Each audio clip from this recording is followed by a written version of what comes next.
Welcome to my YouTube channel. आज की video में हम लोग डिस्कस करेंगे जेईई एडवांस 2015 पेपर 2 का मल्टीपल करेक्ट वाला सेक्शन। ओके ठीक है, स्टार्ट करते हैं। आप जानते हैं मल्टीपल करेक्ट वाले में कि 4 ऑप्शन से 1 से ज़्यादा करेक्ट हैं और फुल मार्क्स आपको सारे करेक्ट करने पे ही मिलते हैं। ठीक है, तो स्टार्ट करते हैं। 3 क्वेश्चन मैंने लिख रखा है, इनको 1 बाय 1 हम लोग सॉल्व करते हैं। पहला क्वेश्चन ट्रिग्नोमेट्री से, इन्वर्स ट्रिग्नोमेट्री से। अल्फा और बीटा गिवन है और फिर अल्फा बीटा के बारे में हमें कुछ पूछ रहा है कि अल्फा आपका 3 साइन इनवर्स 6/11 है, बीटा 3 कॉस इनवर्स 4/9 है, फिर कॉस बीटा पॉजिटिव नेगेटिव यही सब पूछ रहा है। कुल मिला के इस क्वेश्चन को देख के हमें ये लगता है कि अगर हम अल्फा बीटा का क्वाड्रेंट अगर पता कर दें तो हम बता सकते हैं कि कॉस अल्फा पॉजिटिव होगा या कॉस बीटा पॉजिटिव होगा, whatever they are asking in the options. तो एक तरीका है कि आप 3 साइन इनवर्स x का फॉर्मूला लगाइए प्रिंसिपल वैल्यू के अंदर, लेकिन वो कॉम्प्लिकेटेड तरीका होगा। बेटर होगा कि हम इसका क्वाड्रेंट पता करके इस क्वेश्चन को करें। चलिए देखिए कैसे करेंगे। जैसे 3 साइन इनवर्स 6/11, यही कर देता हूँ इसको 6/11 है ना, इसको आप डिवाइड करोगे ये 1/2 से ज़्यादा आएगा। 6/12 होता तो 1/2 होता, 6/11 इज ग्रेटर देन 1/2। तो sine inverse is an angle, sine inverse 1/2 and sine inverse 1/2 is 30 degree. आप जानते हो ना फर्स्ट क्वाड्रेंट में साइन इंक्रीज करता है, तो अगर हाफ से ज़्यादा 6/11 है तो ये एंगल भी 30 डिग्री से ज़्यादा होगा। लेकिन हमें तो अल्फा जो चाहिए वो 3 साइन इनवर्स है, यानी 3 से मल्टीप्लाई कर देंगे तो 3 से इसको भी कर देंगे, यानी alpha greater than 90 degree. That means alpha is in second quadrant. Second quadrant तो cos alpha option D, cos second quadrant में नेगेटिव होता है ना, ASTC। So option D is correct. Now we will check other options. Beta के बारे में study करते हैं। यहाँ करता हूँ मैं 4/9 है, या यहीं कर देते हैं 4/9 इज लेस देन 1/2 है ना, ये 0.44 समथिंग आएगा। और 1/2 कॉस इनवर्स लगाओगे आप। यहाँ ध्यान देने वाली बात है, फर्स्ट क्वाड्रेंट में कॉस का ग्राफ डिक्रीजिंग होता है, cos 0 1 cos 90 0। तो कॉस में अगर वैल्यू बड़ी है तो ये एंगल जो कॉस इनवर्स बनेगा वो इससे छोटा होगा। What I want to say that cos inverse 4/9 is greater than 60 degree, क्योंकि 1/2 cos inverse हाफ इज 60। तो बीटा क्या हो गया, दिस इज ग्रेटर देन 180, क्योंकि 3 टाइम्स इसका है, यानी थर्ड क्वाड्रेंट में जाएगा। थर्ड में ही जाएगा ना, फोर्थ में नहीं जाएगा। इतना बड़ा भी नहीं है ये कि इसको फोर्थ में ले जाए। ठीक है, तो अब बीटा 180 से ज़्यादा है यानी थर्ड क्वाड्रेंट में। थर्ड में कॉस नेगेटिव होता है, साइन भी नेगेटिव होता है। तो ऑप्शन ए रॉन्ग है, कॉस बीटा पॉजिटिव नहीं होगा। ऑप्शन बी सही है, साइन बीटा नेगेटिव होगा। Now we have to study about alpha plus beta. What we get, alpha second quadrant में है, हमें ये मिला कि अल्फा सेकंड क्वाड्रेंट में, डैट मीन्स 90 to 180। बीटा मुझे थर्ड क्वाड्रेंट में मिला, यानी 180 to 270। दोनों को ऐड कर दिया, alpha plus beta 270 to 450। What does it mean, 270 तो आपका यहीं खत्म हो जाता है, 270 to 360 ये, और 360 to 450 सेकेंड बार में है ना। ये जो एरिया मैंने सेट किया है ये 270 to 450 अल्फा प्लस बीटा इसी रेंज में है, यानी फोर्थ एंड फर्स्ट क्वाड्रेंट में। इन दोनों में ही कॉस पॉजिटिव होता है, hence option C is also correct. Cos alpha plus beta is greater than 0 is correct. ठीक है, तो ये काफ़ी सिंपल था। लेकिन अगर आपने 3 साइन इनवर्स कॉस इनवर्स का फॉर्मूला अप्लाई किया होगा तो फंसने का चांस है इसमें। चलिए इसको कर लेते हैं इंटीग्रेशन वाले क्वेश्चन को। लेट f(x) = 7 10 tan 8 tan की पावर 8 tan की पावर 6 -3 tan की power 4 -3 tan square x for all x belongs to -π/2 to π/2। तो इंटीग्रेशन ऑफ f(x) बताना है और integration of x into f(x), ये 2 चीज़ हमको फाइंड करना है। तो f(x) को आप ध्यान से देखिए, अगर हम इससे tan की पावर 6 7 कॉमन ले लें तो क्या बचेगा, यहाँ 1, यहाँ tan square x। 1 + tan square x is secant square x, यानी फर्स्ट 2 टर्म को जब मैं सॉल्व करूँगा 7 tan 6x कॉमन लेके तो मुझे मिलेगा 7 tan की power 6 into secant square x। Similarly इनमें tan स्क्वायर x कॉमन लीजिए तो आपको फिर से 1 + tan स्क्वायर यानी secant स्क्वायर मिलेगा। तो f(x) मेरा ये है, मुझे इस f(x) का इंटीग्रेशन करना है ना। ऑप्शन बी को देख रहे हैं हम लोग 0 to π/4 में। तो tan को t ले लेते हैं, secant स्क्वायर कॉमन आ जाएगा ना, दोनों से कॉमन आ गया। f(x) का इंटीग्रेशन कर रहे हैं हम 0 to π/4 f(x) dx। अगर मैं tan को t ले लूँ, tan को t tan x को t, तो ये dt बन जाएगा और लिमिट 0 से 1 हो जाएगी ना, tan pi by 4 is 1, tan 0 0, तो ये हो गया 7 t की power 6 minus 3 t square dt। What integration हमें क्या मिलेगा, t की पावर 7, सॉरी इंटीग्रेशन कर दिया मैंने, t की power 7 minus T cube 0 to 1, तो 1 minus 1 0। 0 is the answer of integration of fx dx, hence option B is correct, option D is incorrect। Okay अब a और c में हमें x इंटू एफ एक्स करना है, तो हम बाई पार्ट्स लगा देते हैं, इसको फर्स्ट फंक्शन मान के इसको सेकंड फंक्शन मान के, ठीक है। तो आप ध्यान से देखिएगा हम इसको कैसे करेंगे। चलिए ये क्वेश्चन तो हो चुका है।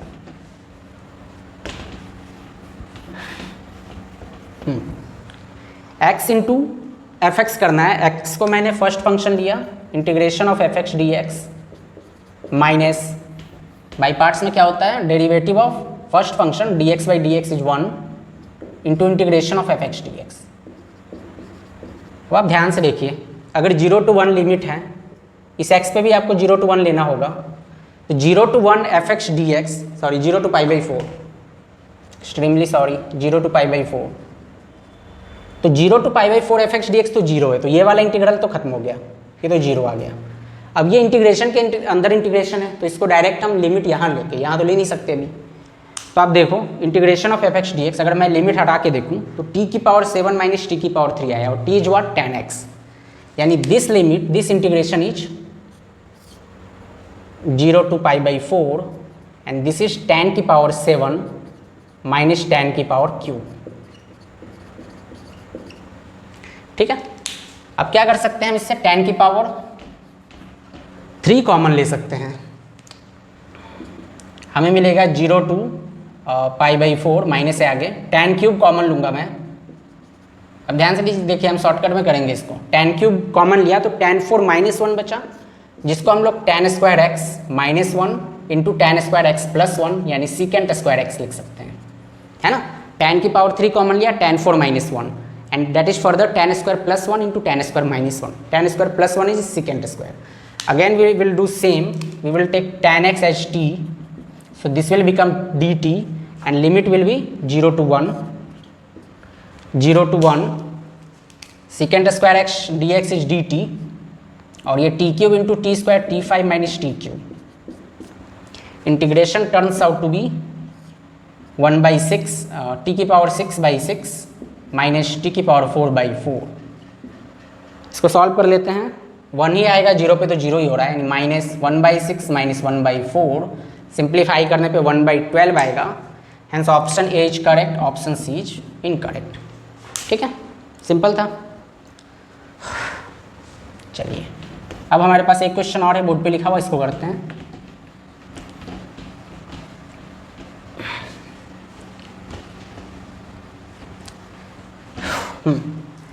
ये देखिए question, S be the set of all non zero real numbers alpha, S क्या है, set of all real numbers alpha such that alpha x square minus x plus alpha equal 0 has 2 distinct real roots x1 and x2 satisfying x1 minus x2 less than 1।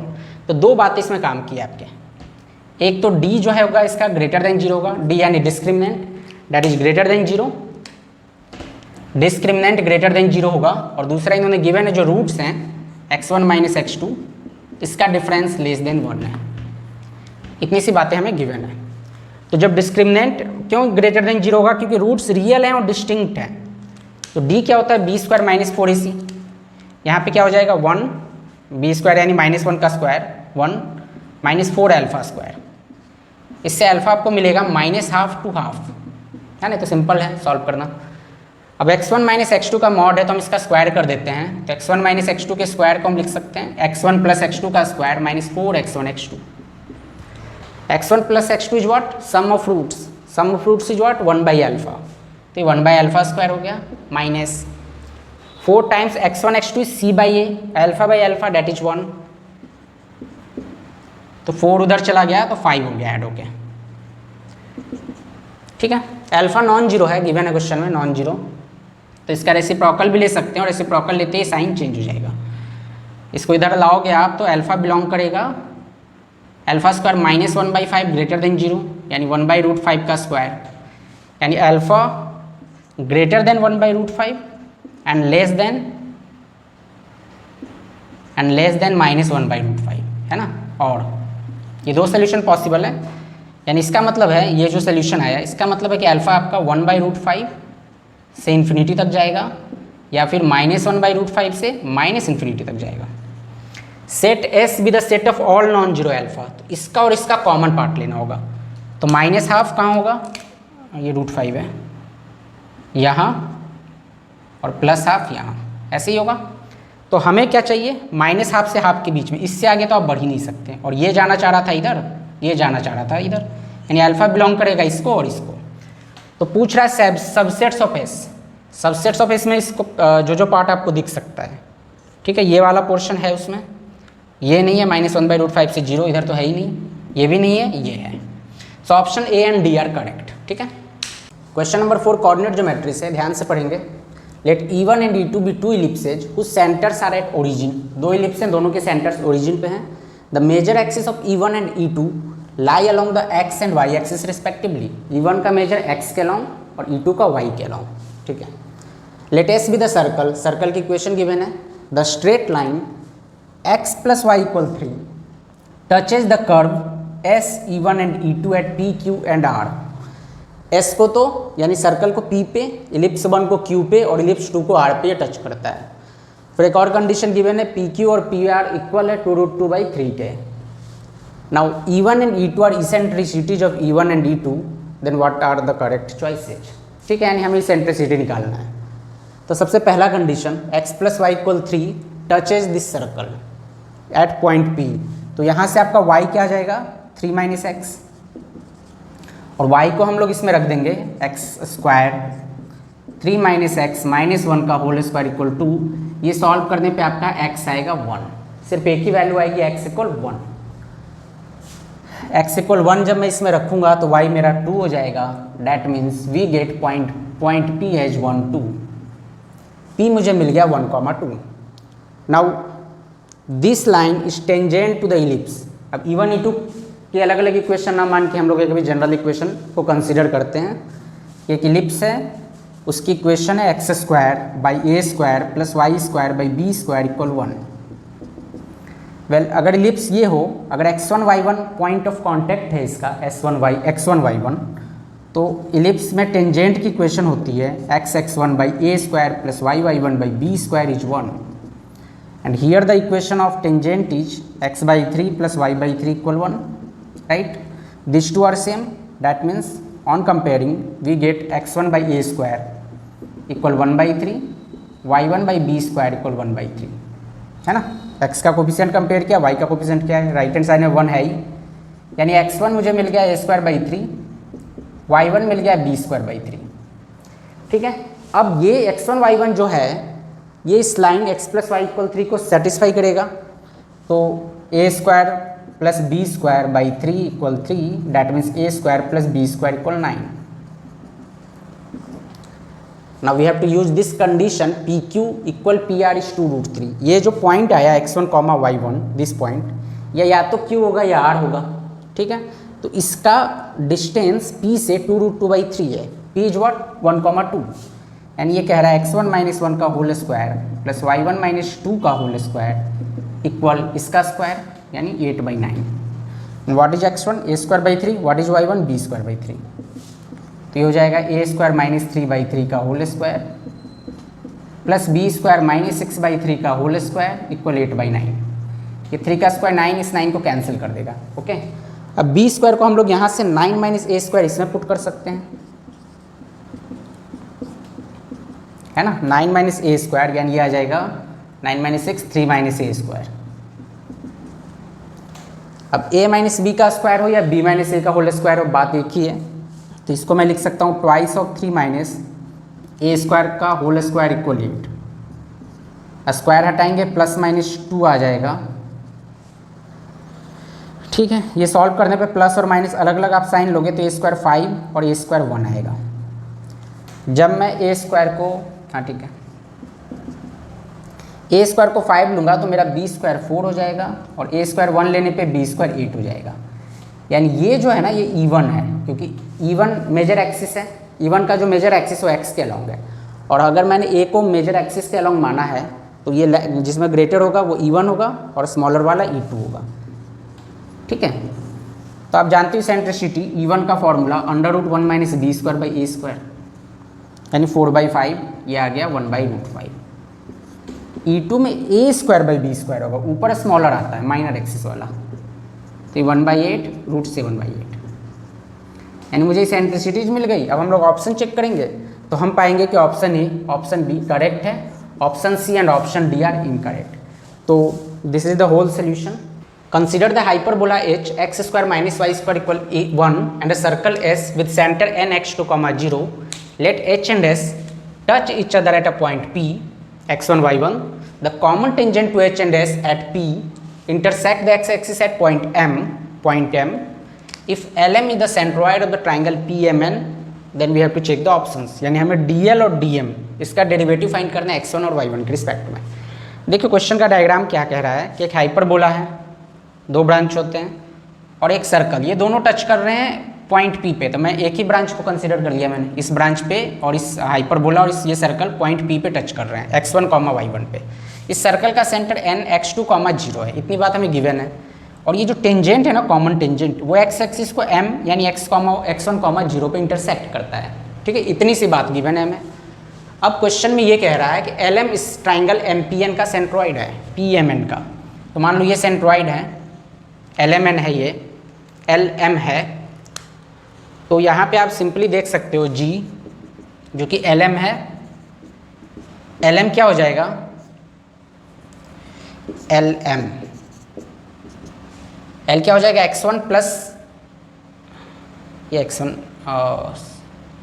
ये m तो हमें पता ही नहीं है, sorry, ये m भी हमें निकालना है। ठीक है, ये m हमें नहीं पता। चलिए पहले कुछ करते हैं, क्या कर सकते हैं हम लोग। हाइपरबोला में टेंजेंट की इक्वेशन होती है x(x1) by a square, x(x1) by a square minus y(y1) by b square equal 1, या ए स्क्वायर बी स्क्वायर दोनों 1 है, तो ये इक्वेशन ऑफ टेंजेंट इस लाइन PM की हो गई। अब ये x एक्सिस को m पे कट करता है, यानी आप y को 0 रख दो, तो x क्या आ जाएगा, 1/x1, तो दिस पॉइंट इज 1/x1, 0। तो अब सेंट्रॉइड क्या हो जाएगा, x1 plus 1/x1 plus x2/3, y1 plus 0, ये x2 है प्लस 0, यानी y1/3। लेकिन जो dl/dx1 है दो ऑप्शन में, वो सिर्फ x1 की टर्म में, उसमें x2 नहीं है, यानी we have to find the value of x2 in terms of x1। एक चीज़ और देखो आप, m तो आपका ये हो गया, तो dm/dy1 is 1/3, so the option D is correct. ठीक है, अब ये टेंजेंट है तो इसका स्लोप, इस लाइन का ये नॉर्मल है, जैसे देखिए इस लाइन का मैं स्लोप निकाल रहा हूँ। पहले तो नॉर्मल का निकाल लेते हैं, जो परपेंडिकुलर लाइन है सेंटर से मिलाया। इस लाइन NP का स्लोप क्या आएगा, y1 minus 0 upon x2 minus x1, और ये लाइन इसके परपेंडिकुलर है, तो दोनों के स्लोप का प्रोडक्ट -1 होगा। तो PM का स्लोप क्या है, यहाँ से आपको दिख रहा है slope of PM is simply x1 by y1, means product of this two will be -1। So what we get, x1 by y1 into y1 by x2 minus x1 is -1। x1, एक minute, 0 minus y1, y1 minus 0 किया तो x1 minus x2 होगा, तो ये 0 minus y1 करना होगा। That means minus y1, ये minus से माइनस कैंसिल हो गया। Now we will get x1 equal x2 minus x1, that means 2x1 equal x2। x2 की वैल्यू 2x1 यहाँ रखते ही m मेरा आ गया 3x1, x1 plus 2x1, 3x1 plus 1/x1 by 3 y1/3, तो यह मेरा L है, इसका डिफ्रेंसिएशन करो आप, dl/dx1, 3x1 का 3, 1/x1 का minus 1/x1 square upon 3, that means 1 minus 1/3 x1 square. So the option A is also correct. Now option C is wrong. Option b में कह रहा है जो m है आपका, उसको आप x1 के रिस्पेक्ट में डिफ्रेंशिएट करो, पर m तो अभी y1 का फंक्शन है, यानी y1 को x1 के टर्म्स में लाना होगा, वो यहाँ से आएगा। Since x1 y1 the point P lies on the hyperbola, hence x1 square minus y1 square is 1, that means y1 equal under root x1 square minus 1। Hence the point this m जो है y1/3 था वो हो गया √x1² - 1/3, hence dm/dx1 है, sorry ये क्या आ जाएगा 1/3 तो है ही, 1/2 √x1² - 1 और x1 का 2x1 x1² का, तो x1/3 √x1² - 1, hence the options A, B and D are correct. इनको करते हैं हम लोग। क्वेश्चन नंबर 7 से स्टार्ट करते हैं। ध्यान से देखिएगा, 0 to 4 pi e⁻t sin 680 plus cos 480, denominator में भी यही है, बस लिमिट चेंज है 0 to पाई, और ये रेशियो ये L के इक्वल है। तो हमें बताना है कि A कि किस वैल्यू के लिए L का क्या वैल्यू आएगा, मतलब A = 2 के लिए L क्या आएगा, A = 4 के लिए L क्या आएगा। तो A = 2 और A = 4 पे देखना है, ठीक है। तो एक तरीका आप A = 2 रखो, इंटीग्रेट कीजिए, ऊपर नीचे रेशियो लीजिए। दूसरा तरीका है हम ब्रेकिंग ऑफ लिमिट्स, जैसे इसको मैंने I1 नाम दे दिया, इसका नाम मैंने I2 दे दिया, यानी हमें I1/I2 निकालना है। I1 को देखिए हम लोग क्या कर सकते हैं, 0 to 4 पाई है तो उसको 0 to पाई जो भी है, प्लस पाई से 2 पाई जो भी है, 2 पाई to 3 pi and plus 3 pi to 4 पाई, ठीक है, ऐसा कर सकते हैं। अब 0 से पाई अगर लिमिट कर दिया तो दिस वन = I2, ये तो I2 ही हो गया। और इसमें हम लोग क्या करेंगे, ये तो सेम है, लिमिट अब 0 पाई से 2 पाई है, तो इसमें मैं क्या करूँगा, x सब्सटीट्यूट करूँगा t - पाई को, यानी t जो आपका है वो x + पाई हो जाएगा, ठीक है।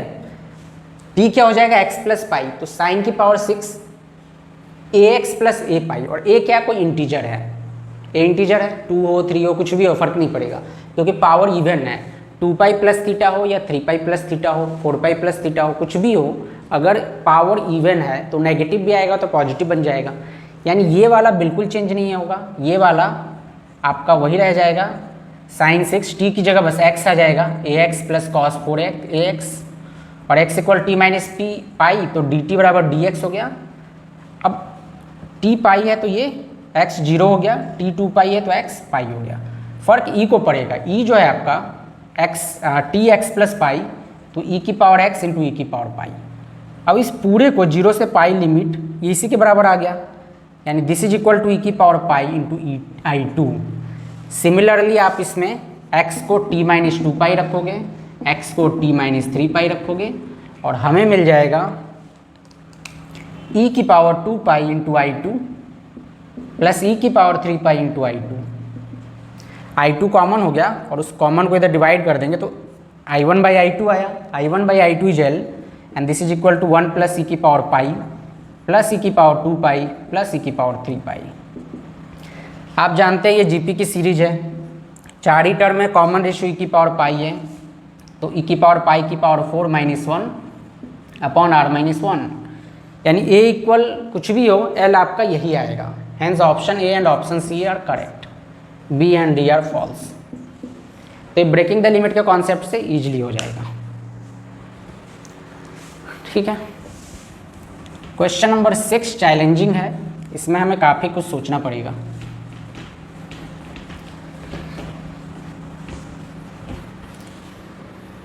इंटीग्रेशन, डेफिनेट इंटीग्रेशन की इनइक्वालिटीज, मीन वैल्यू इनइक्वालिटी के कॉन्सेप्ट पे बेस्ड है, उसका हम यूज कैसे करते हैं, ठीक है। f' गिवन है और नीचे साइन का फंक्शन है, f ½ = 0 है, फंक्शन की इंटीग्रेशन ½ to 1 में m और स्मॉल m और कैपिटल M के बीच में लाई करती है, और उसकी वैल्यू क्या पॉसिबल वैल्यू हो सकती है ये हमको बताना है, ठीक है। तो आइए देखते हैं क्या कर सकते हैं हम। f' की मिनिमम और मैक्सिमम वैल्यू यहाँ लिख देते हैं। f' की इसकी possible minimum and maximum value हम लोग यहाँ लिखेंगे। देखो मिनिमम के लिए डिनोमिनेटर का मैक्सिमम होना जरूरी है, तो मैक्सिमम साइन कब होता है, मैक्सिमम क्या होती है, इसकी वैल्यू 1 होती है, तो 2 + 1 3। आप कहोगे कि सर जब ये 1 है तो x की वैल्यू निकाल के ऊपर भी रख दो, लेकिन ऐसा कैसे कर सकते हैं हम, क्या साइन 1 एक ही वैल्यू पे होता है, साइन की वैल्यू 1 x की बहुत सारी वैल्यूज पे होती है, π/2 5π/2 9π/2, there are many values for all x belongs to R given है। अगर कोई रेंज देता तो उसमें कोई पर्टिकुलर वैल्यू पे हम लोग निकाल के देख सकते थे, but it has given for all x belongs to R। So we have taken कि मैक्सिमम नीचे 3 होगा, हैंस मिनिमम इससे ज़्यादा नहीं होगा। सिमिलरली इसकी मिनिमम वैल्यू 0, तो ये 192/2 x3, यानी ये आ गया आपका 64, ये आ गया 96। अगर आपको fx निकालना है तो आप इसकी इंटीग्रेशन कर दो, अपर लिमिट x लेके लोअर लिमिट हम हाफ लेंगे क्योंकि हाफ 0 है, हाफ 2x, हाफ 2x। ठीक है, अब इसको सॉल्व करेंगे। 64x4/4 यानी 16x4 half to 1, f dash x का f x minus f half is 0 है ना, एफ हाफ इज 0। 96/4 24x की power 4 half 2x, what we get 6 half 2x, 16x4 1/2 -1, ये तो एफ एक्स ही हो जाएगा, and this is 24x4 -3/2। Now we have to find f x, integration of f x within the limit half to 1। तो यहाँ आप इसको integrate कर दो फिर से हाफ से 1 में। ठीक है, 16x की पावर 4 है, यहाँ करते हैं। 16x की पावर 4 है यानी 16, x 5 की पावर 5, 1 का x, half to 1 f x d x, half to 1 24 x की power 5 minus x half to 1। आप इसको लिमिट रख के सिंप्लीफाई करोगे तो ये 2.6 आएगा, और ये एफ एक्स है ही, ये 3.9 आता है। Now we have to check the options. m is the minimum value, capital M is 24। इसका मतलब ये है कि इस फंक्शन, ये जो इंटीग्रेशन है, ये इससे कम नहीं हो सकता, इससे ज़्यादा नहीं हो सकता। दो बातें हैं, तो हम देखते हैं कौन सा ऑप्शन सेटिस्फाई करता है। स्मॉल m मिनिमम वैल्यू 13, हमने क्या पाया, मैक्सिमम ही 3.9 है, तो मिनिमम 13 कैसे हो सकता है, and the option is rejected. Option b small m is 1/4, ये कह रहा है मिनिमम 1/4 होगा, मिनिमम इज 1/4, लेकिन मिनिमम तो 2.6 है। दिस इज रॉन्ग, या दिस इज रॉन्ग। मिनिमम -11 मतलब -11 या उससे ज़्यादा होगा, हाँ तो ये तो हो रहा है। मैक्सिमम 0 यानी 0 से ज़्यादा नहीं होगा, लेकिन यहाँ 3.9 भी आ रहा है, यानी 0 से ज़्यादा हो सकता है, यानी option C is wrong. m is 1, minimum यानी 1 या 1 से ज़्यादा आएगा, ठीक है, 2.6 से ज़्यादा आ रहा है। 12 से ज़्यादा नहीं हो सकता, उससे कम होगा, तो 3.9 से कम है तो 12 से भी कम होगा, and option D is correct. Only option D is correct, a b c are false. Let f g -1 2 interval given है to r be a continuous function which is twice differentiable on this interval -1, 2। we have been given a table f x g x x equal -1 पे value इसकी 3, इसकी 0, इसकी 6, इसकी 1, और ये जो भी है। In each of the interval -1 0 यानी -1 से 0 एंड 0,2 इन दोनों जो सेपरेट इंटरवल बनेगा उसमें f -3g का डबल डैश नेवर वैनिसेज, मतलब this never equals to 0। Now we have to check the options. f dash x minus 3g dash x equal 0 has exactly 3 solution in -1 0 union 0 2, has exactly 1 solution in -1 0, exactly 1 solution in 0 2, 2 solution in this, 2 solution in this. We have to consider f dash x minus 3g dash x. तो exactly 3 solution का मतलब हुआ, जो अगर मैं ऐसे table बनाऊं -1 0 2 F dash -3g dash जो फंक्शन आएगा, इसके 3 सोल्यूशन दिस यूनियन दिस में, यानी 0 को इंक्लूड नहीं किया इन्होंने, तो हो सकता है तीनों सोल्यूशन इसमें आए, हो सकता है तीनों इसमें आए, या फिर 2 इसमें आए 1 इसमें आए, या 2 इसमें आए 1 इसमें आए। ये 3-4 पॉसिबिलिटीज़ हैं। तो मैं एक पॉसिबिलिटी चेक करता हूँ कि इसमें 2 है, एक को चेक कर लेंगे, अपने आप ही समझ में आ जाएगा।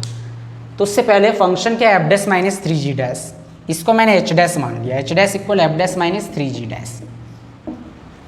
नाउ सी, अगर इस फंक्शन एच डैश इक्वल जो भी एफ डैश -3g डैश या एफ -3g डैश इसके दो सोल्यूशन अगर इस इंटरवल में है, मान लो C1 और C2, ये दो पॉइंट है इस इंटरवल में जहाँ इसकी दो वैल्यू मतलब दोनों पे 0 हो रहा है, ठीक है, और एक इधर हो रहा है। ग्राफ कैसे भी हो, ग्राफ से मतलब नहीं है, बस इन पॉइंट से मतलब है।